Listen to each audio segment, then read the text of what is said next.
it seems that a lot of you, if you're here, you probably have an understanding of this. Just to reiterate, there's research in a certain area called financial socialization that points out that families have the largest influence on the financial literacy, the financial skills, the financial knowledge that their children ultimately adopt and put into practice in adulthood. What happens there is that it influences some of the financial outcomes that children may have as young adults and in adulthood.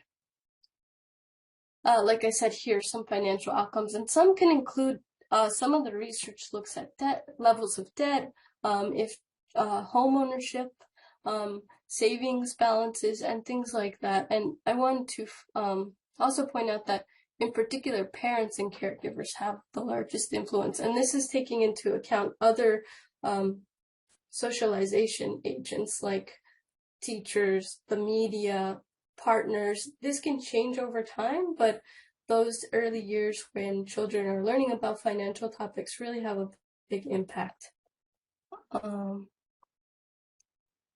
There's also a new financial, I also want to point out, as some of you may well know, there's the new financial literacy graduation requirement that I think might actually spur some more interest in families to look at financial topics. So although this is in high school, this question might begin in middle school, and it'd be really nice to have that those resources available for families as their child comes home with homework from trying to fulfill this financial literacy requirement. This can be one of many opportunities for folks to have financial conversations at home, because now there's this external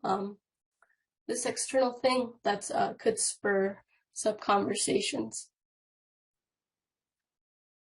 So how do families teach children about money? There's generally, in the research, there's 3 general ways that this has been found to be done. One is through financial conversations, which we have called money talks in our project, but you could also call them financial conversations, and you'll be hearing me use those terms interchangeably. These conversations can happen from parents to children, or they can happen in reverse. When the child's at the store and wants to buy something, or wants their parents to buy them something, or when a child wants to get their first job because they want to get new sneakers. This can be a two-way conversation. It can initiate from one side or the other. Another form that families teach children about money is modeling financial behaviors. And I do want to point out that there can be cultural differences in which ones are used more than others. There's also a lack of research with minoritized groups, but some research points out that in Black and Latinx families, it's more likely for these families to emphasize modeling financial behaviors versus having financial conversations. And then another way that families can teach children about money is through hands-on learning opportunities. This can be, or in the literature, it's also called experiential learning. So when a parent or caregiver takes the child to the bank, or the child is with their parents as they're looking for a car and talking about auto loans with a dealer. These can be very, these experiential learning opportunities can be very direct and require the child to implement new skills, or they can be indirect, where the child sees things going on and is going to the bank and sees their parents talking with folks in financial institutions. And when we take into account the way financial institutions and the way we deal with money has kind of changed in the form that we are using a lot of online banking, even sitting with your child and having them navigate or see you navigate, I guess that's kind of like modeling, but even accessing online financial institutions is even one way. Or playing games online, you know. There's many ways this can be done. So I want to talk a little bit about the research that we developed, taking all of these things into account. The way we developed these Money Talks modules was we had interviews with a larger array of parents and caregivers. Some folks were single parents. Some folks, it was a couple. We had even one person we interviewed who was a caregiver and a grandparent raising their grandchildren. So we asked folks what were the most important topics, or what did they think about teaching their children about money? What areas did they feel they needed help with, or what would be helpful for them? And so we took all of that and developed these modules. The modules are intended to be short and to the point, and something a parent can do in one whole sitting, or you can look at one piece over a span of weeks. So we have 5 online modules covering 5 different topics, of which are, and you'll see them in a bit, spending, saving and investing, credit and debt, financial decision making, and banking. Not in that order, but we have those 5 different topics. And within those topics, we have sections that are the same throughout all of the modules. One that we found to be very helpful was conversation starters, so giving parents prompts or questions that they can use to ask their child about a particular topic, and a section of just links and resources for parents to access, a portion that encourages parents and caregivers to set up an action plan for when they're going to talk to their child about given topic. And so those were used throughout each single module. So we conducted a study to see what parents thought about our modules before putting them on our website. And one thing that stood out to me was a lot of parents shared that they felt a lot more confident about having financial conversations with their children. And I'm sorry, I didn't say this before, but these modules focus on that financial conversation piece that I mentioned before. So a lot of parents mentioned being very comfortable, feeling more confident discussing that with their children. I also noticed that quite a few parents, especially in the first few modules where we had them share feedback, mentioned that they felt a lot more self-aware about their level of financial literacy, that they felt they didn't know some of these things. So they said, this really made me realize how much I need to learn about finances, and I'm really excited about teaching my kids about that. Or other folks who shared, I had a lot of debt, or I made these mistakes, and I don't want my kids to make the same mistakes. I'm paraphrasing here, but when I took a look at the data that we collected, those were some general themes that came out of our initial pilot study when we were just curious to see what came out of these modules. These modules were developed thinking about middle school students in mind, just because there's different developmental factors that we want to take into consideration. But I think some of the ideas and the ways that we built these modules could be taken and adapted for different levels. We did have some parents say, "Oh, I'm going to use this with my other child who's a high school student too." So some things are universal and some things are a little bit more developmental.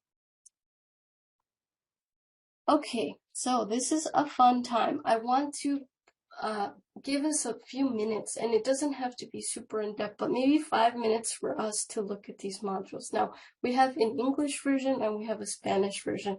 I actually am fluent in Spanish and was able to translate some in Spanish.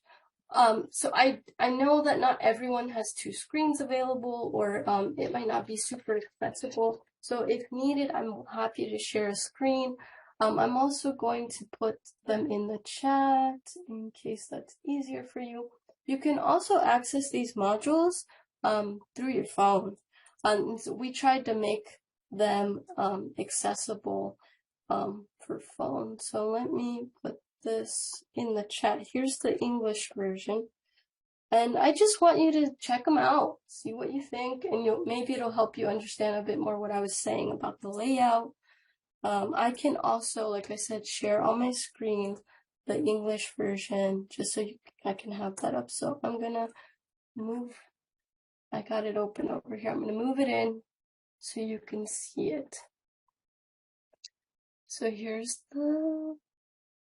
but we could take about 5 minutes, and Tricia, if you can hold me accountable to that 5-minute window to look at these, just so you can familiarize yourself with these. And so I can just go to the first one for y'all to see.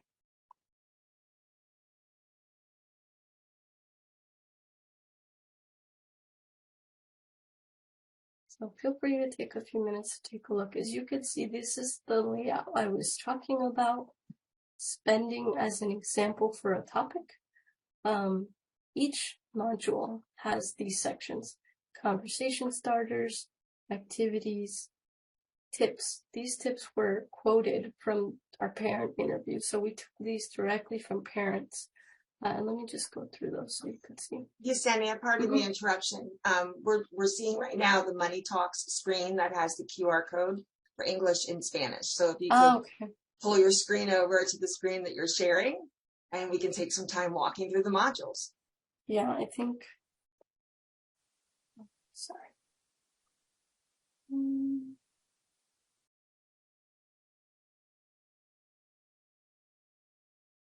There we go. Sorry about that, y'all. Do you see it now? There you go. That looks perfect. Okay, so just in case you aren't able to look at these on another screen, here's some of it. An overview of a topic. So in this case, spending. This is what parents shared being helpful, not just for their kids, but for them to learn and relearn some things. Each module has these general topics. Same layout, so conversation starters. So these were questions parents could use with their children. Activities that they could do together. They would click, you can click on them and they go to the activity. And like I said before, when I thought you could see what I saw, these were quotes we took from parents, tips about discussing these different topics. Make a plan, gave parents a space to think about, okay, when can I do this? A lot of folks said in the car going to grocery store, school, or something like that, or after breakfast, or a lot were around mealtime too. And if you're looking here with me, also additional resources that I actually will mention to you in this presentation. So, yeah. And for just quickly, can you see the Spanish version now? You sure can. Yeah, so same thing, just in Spanish. And just I tried to make sure it made sense in a way that was translated in a way that still carries over for Spanish-speaking families. But yeah, those are the modules. I hope, are we at 5 minutes, Tricia? I don't want to go too far. Just about, yes. Okay. And I'm sorry we can't spend more time looking at these, but that was just so you could get a sense. I said we were going to share a resource, and that's the one we've developed. It's on our Ohio Family Engagement Center website. Let's see if I can navigate you towards there. You go for families, middle and high school. And if you, I think, go to financial management, it should be here somewhere. It should be on this page somewhere. But yeah, we have it on our website.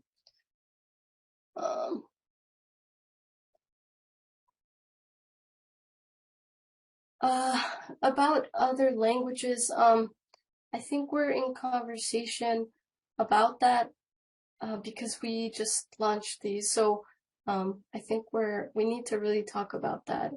I know there are so many different languages represented in Ohio. So as of right now, we haven't made any steps to do that. So it's definitely something we could do. Thank you, Nancy. I just thought we could get a few thoughts about, thank you, Trisha.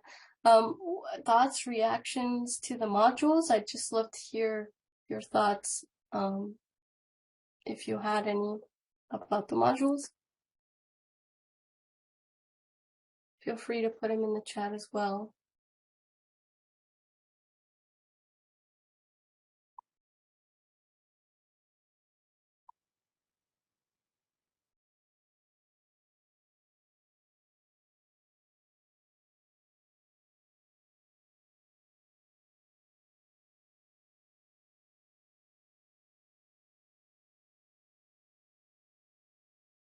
I know one of them could be that, making sure they're accessible for more communities and different languages. That's a really good point. Any other thoughts? Well, this is Trisha. I will add, as a parent, I've done these with both of my kids, 2 boys, ages 12 and 11, who want to buy absolutely everything they see.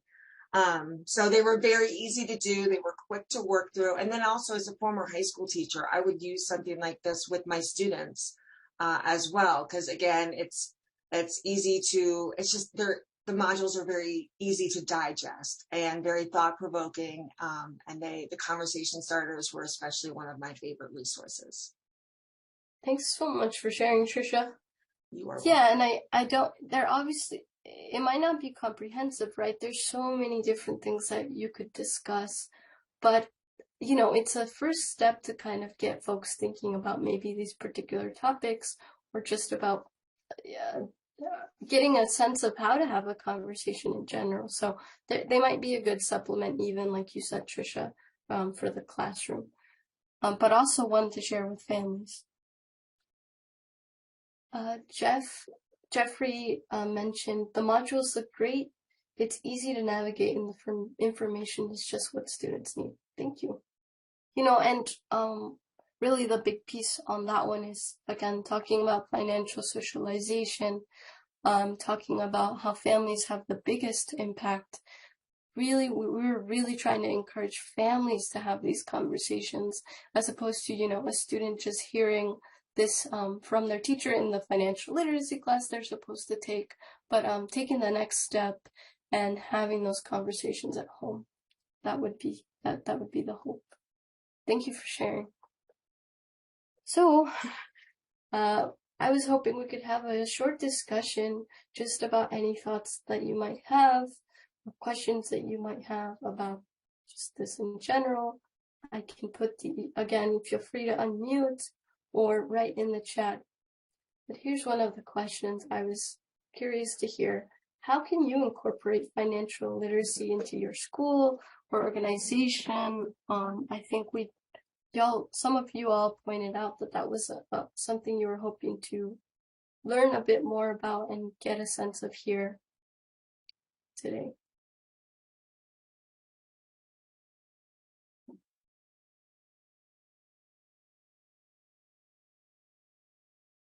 Maybe to be more specific, maybe how can you incorporate these modules, if that's something you're considering at your school or with the families you work with.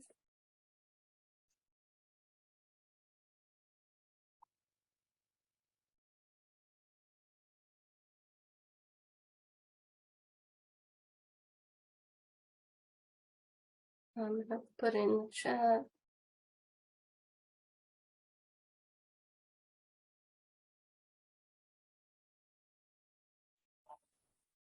I was thinking maybe introduce it at like parent engagement fair, and we're talking about having that, getting that coordinated and organized right now. But I think these would be very good for them to be exposed to this and introduced to these modules so that they could do this with their kids. Yeah, very good point. And also, maybe within even some of the classrooms. For sure. Yeah, definitely. Thank you.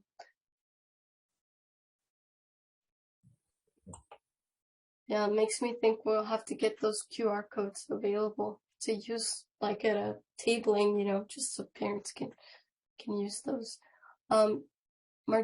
Marquita said, include some of the modules in our parent corner on our digital newsletter to build knowledge and capacity. Yes, that would be great. I think we might even have we might have a short description on our website, but yeah, that would be a very good step as well. Any other thoughts about this question?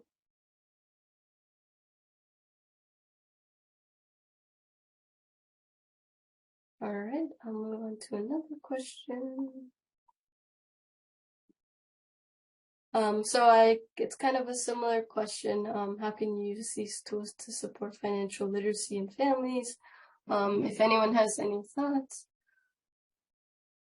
Yeah, using the website on the resource page.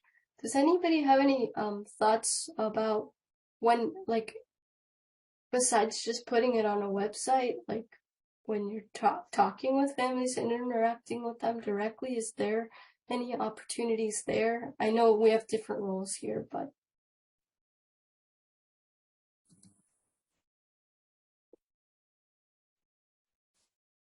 Yeah, so this is Jeff. I work at the Ohio Department of Education.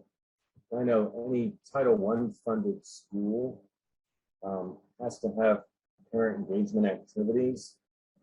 And I think this would be great if there was a family night where parents came in and this was the topic. I think a lot of parents would be interested in attending a presentation of this. Mm-hmm.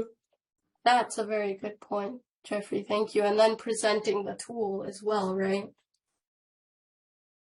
Yolanda says, yes, we discuss the topics in meetings, and then we can post on our website under the parent resource page. Yeah, that's a perfect way to do it. Thank you for your thoughts. I can move into the last question.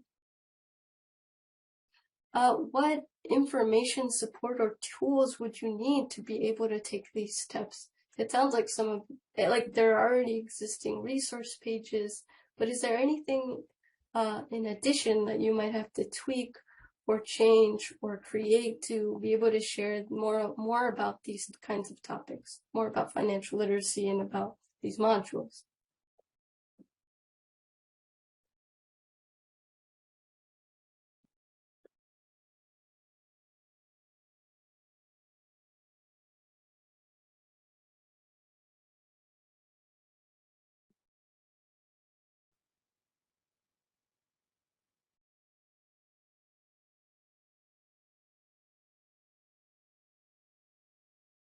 All right, I'll just move along here. If you have any thoughts, feel free to put it in the chat. I know sometimes they don't come right away. Oh, one more question. What barriers might you face and how will you address them?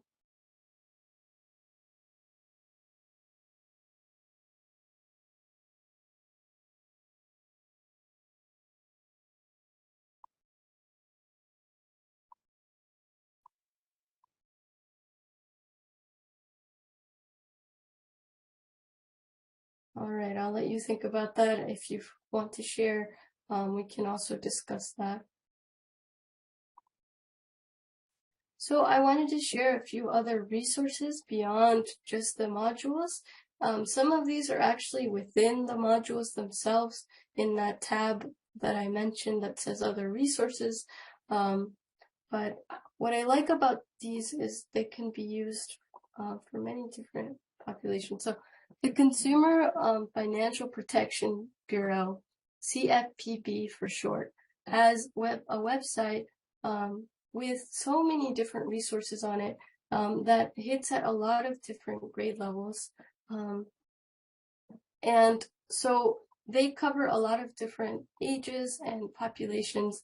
One of the tools that they have that I referred to a lot when I was making these modules is called Money as You Grow. So if you look them up and find that website that I was trying to put in the chat, it is very comprehensive.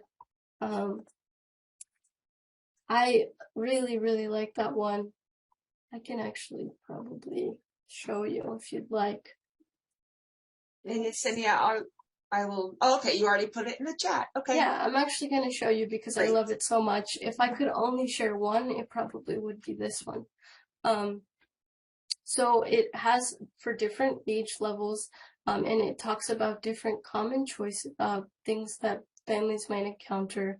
It has links to books that parents can read together. I think these are actually free, and parents can order them and get a reading guide to help them discuss whatever the book is talking about with the child. And it gives what age it can be for. So I really like this page, Money as You Grow, because it's just so comprehensive. So as you can see, children 3 to 5, and then there's different topics and money milestones. So it's just so comprehensive and a really good resource that you can use. I just mentioned the Money as You Grow bookshelf. That's, like I said, books that you can order for free. And I mean, not just families, you could order them and have them at your school as well. Maybe even have copies of the parent guides that folks can use to read with their child and guide them through and use the book to talk about different topics. Sorry, I believe some of the books are also available in different languages. There's also, in the CFPB website, there are tools for educators. I'm going to put that in the chat as well and show it to you so you can see. Sorry, so many windows. So this one has, again, you can use it for different grade levels, and choose different topics, so it provides handouts, for that, educators can use, and you can look up, by different topics, languages, and you can even use search terms. So it also provides cool activities that can get used in the classroom. And I mean, you can also, if a parent wanted to, they could also maybe use them with their child if they wanted to take even more of an active role outside of the classroom. So that's another one. Again, these are all with the Consumer Financial Protection Bureau, but there's just so much on there. So it's really a good place to start. There's also the Federal Insurance Deposit Corporation, or so that they also have a few resources. The Money Smart tool is another one that has a lot of different resources for families. I'm going to put it in the chat as well. And I can also pull it up if you'd like. Just 1 second. Too many links that I didn't have them all ready to go. The Money Smart tool here. It also has different resources. There's also Money Smart, which is online games that can be used also for children to learn about money. And there's just so many other resources that can be used. The thing about these resources is if you looked at the names on these websites, you would think that this is for something else, like Federal Deposit Insurance Corporation. I don't know if that's what I would have assumed, that they would have these kinds of tools. So those are 2 places, and I got the name wrong here, sorry. That 2 websites that I feel are so helpful, and that you can share with families. And even some are helpful for the classroom. So I hope those are helpful to you. Yeah. If you have any questions, I'd love to hear any questions, thoughts that you might have overall on the presentation, or anything that you mentioned earlier that you were hoping to learn about here today. We got about 10 to 13 minutes here to talk about any of that. Please feel free to ask any questions or even just share any reactions or thoughts you have about this topic or the presentation or the modules.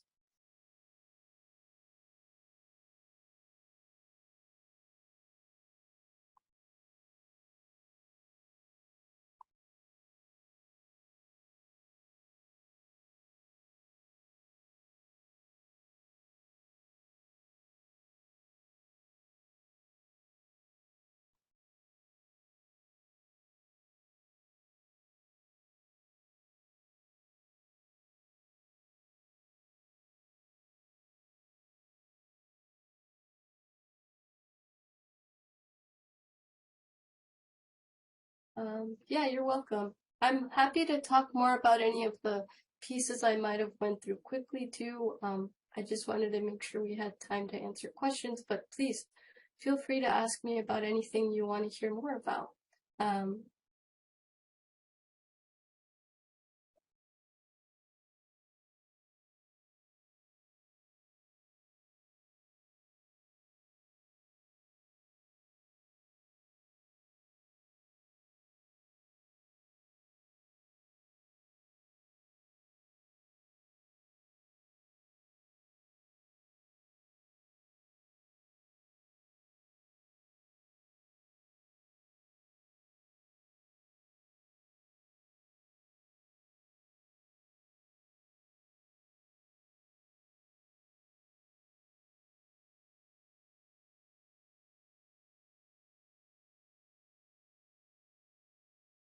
I'd like to ask, has anyone used any other resources to address financial education or financial literacy at their schools or with families?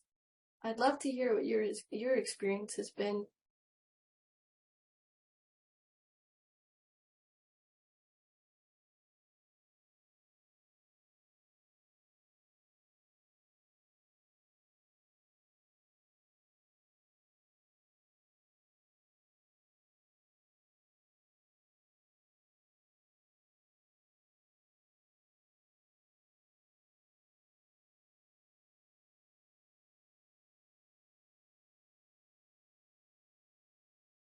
I also have another idea.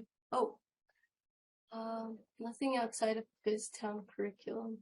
Yeah, I think I heard about that one too, but I believe you could correct me if I'm wrong. Was that one more based on business and entrepreneurship?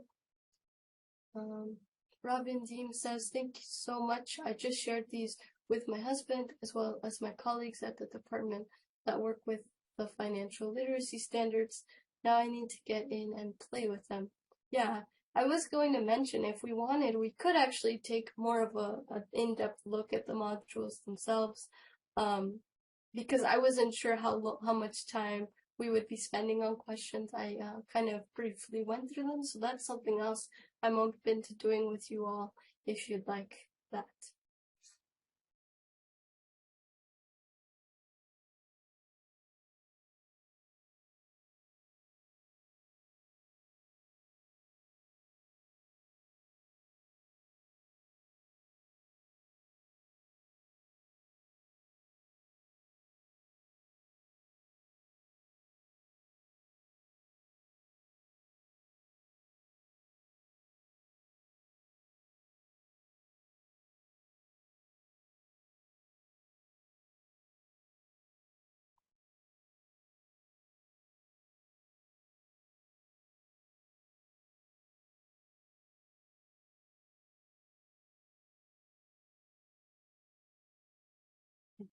I guess we're getting everything we needed for today.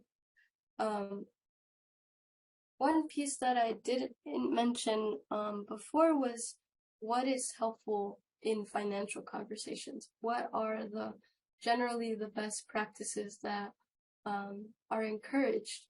Some of these things are mentioned in the modules, but others are things I picked up in looking at the research. Let's see if I have any tips up here from the modules themselves.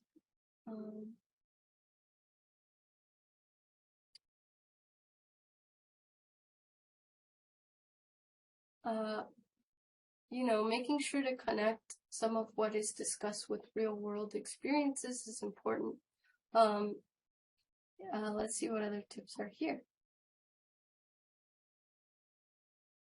Again, going to a bank, and this is in the banking module, talking about providing real world experiences and helping those fuel conversations. Giving children that opportunity to have these experiences are also things that get shared. Other tips.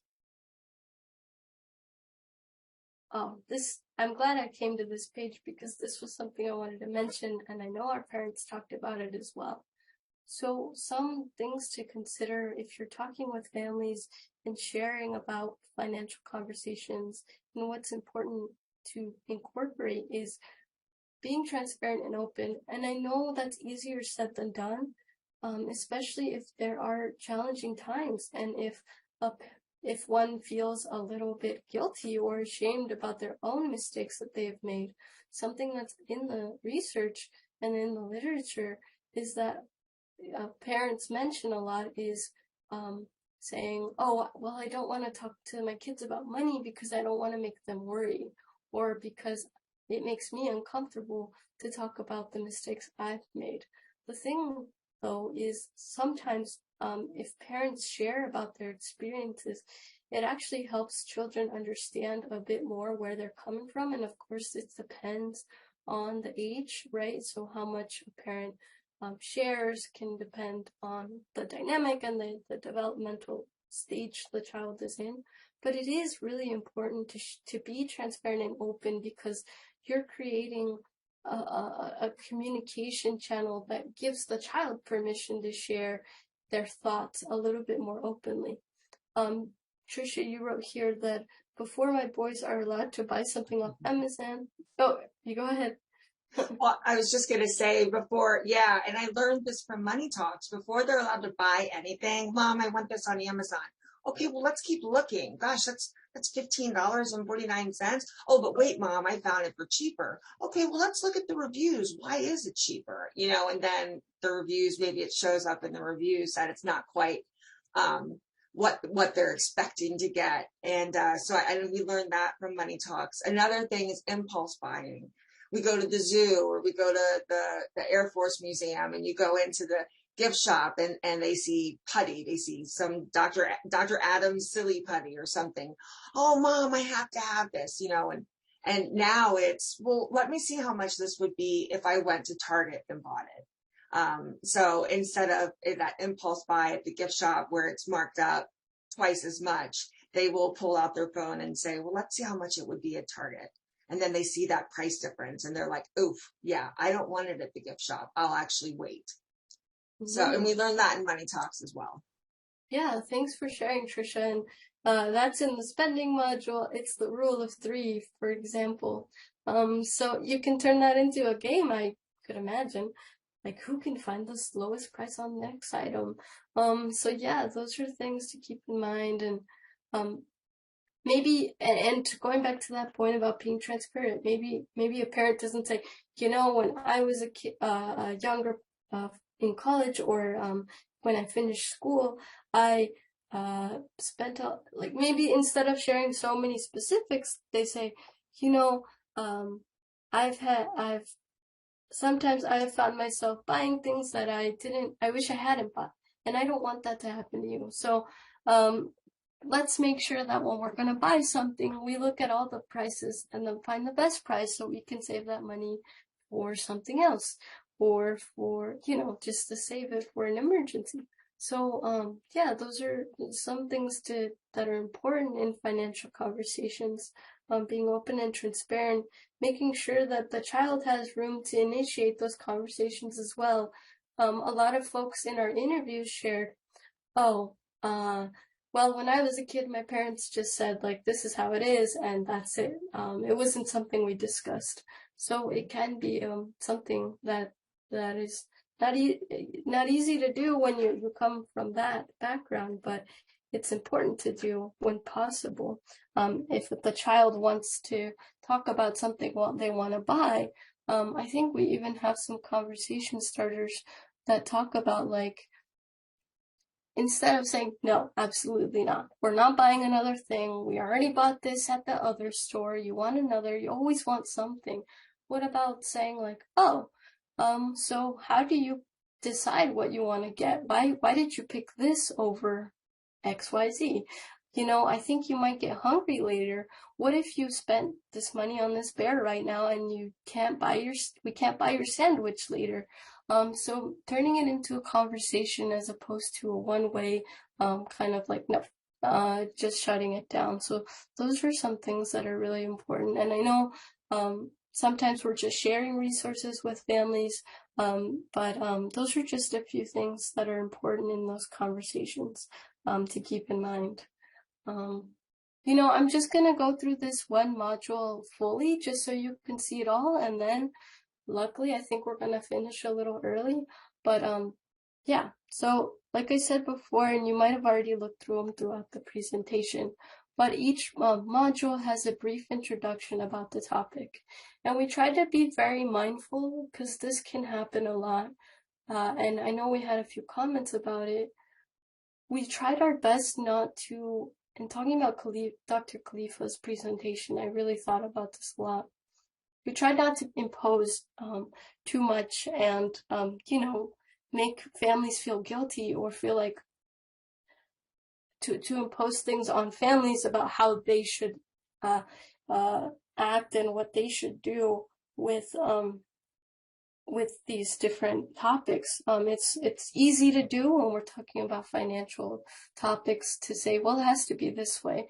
When there are other, we're thinking about other cultures, there's cultures where loaning amongst families is very common, and in other cultures where that might be seen as a dangerous financial practice or being irresponsible by circumventing financial institutions. So that's definitely something we still keep in mind and tried to keep in mind as we built these. But so there's these introductions in each one, and then you can continue. And then we provide even a link to these other resources that were developed by the, let's click on it. They were by the University Extension. So again, sorry, that's actually another resource. The Ohio State University Extension is also another good resource. They provide some resources on managing money. They're a little bit more geared towards adults, but they have things that could be applied to families or used by parents and then talked with your child about. So there's that. And then we continue. There's the conversation starters I mentioned already. So questions that people can use. And we also give folks the opportunity to download some of the pieces of it. And then the spending, making a plan. And then activities. If you click on these activities, you'll also find more websites like Next Gen Personal Finance that have even more resources for educators. But yeah, thank you, Robin. We'll see you later. I'm almost done just going through these again. Tips, like I mentioned before, the plan, what day, what time, what topic, and additional resources. So, I won't belabor the point. I think we get it. Thank you everyone for being here. I'm gonna let you out a little early, well, on time basically, actually. Trisha, when's the next session happening for the summit? Yeah, I was just going to give an update. So thank you so much for joining us, and please thank me in thanking please join me in thanking our presenter Yesenia for their time and knowledge. So you can go ahead and drop a thank you in the chat. Oh, I already see some being dropped. Well, thank you all. I have a couple reminders. So at noon, Dr. Boone will be leading a 30-minute candid conversation on leadership, and you are welcome to attend. To access the session, you can go to the summit page, scroll to the 12 o'clock lunchtime session. No need to register for this. You can just pop on in. All other sessions will begin at 12:45. If this is your final session for the day, I'm going to drop the survey link in the chat, and we ask that you please take the survey only if this is your final session for the day. If you plan to attend additional sessions, hold off on taking the survey until you are finished. So again, remember the next session will start at 12:45. Remember to keep the conversation going on Twitter using the hashtag Breakthrough22, and you can visit the Summit website for all information about today's events. I'll drop the survey in the chat, and please complete the survey if this is your final session for today. Thank you, everyone.